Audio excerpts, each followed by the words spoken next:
With the new connectivity with Soft-Pak and Third Eye, my job is so much easier. Everything is done in what I like to call real time. So I know immediately if I'm in that part of the software what happened at a location. It's easy to do the follow-up on the driver's routes. I can see exactly what was blocked, the time it was blocked, there's an image of what was blocking the dumpster, and just be proactive with the customer.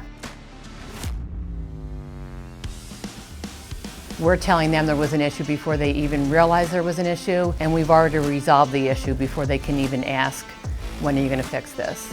Since Third Eye and Soft-Pak has integrated, it's a game changer.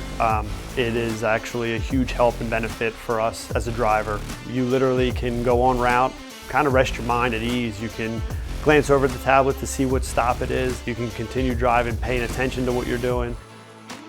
The speed that you can do it at, you can pick up stops a lot quicker now because you're not having to focus on pushing buttons on a tablet. With the integration, it makes it simple, and then it makes driving enjoyable again.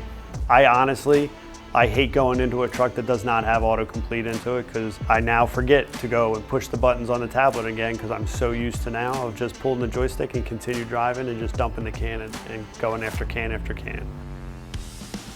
So it makes it a lot easier just to go with autocomplete and the gateway and the integration and everything like that. Yes, you definitely really need this technology. Prior to this, it was just very time-consuming to follow up on routes. With this technology now, it really is just very easy.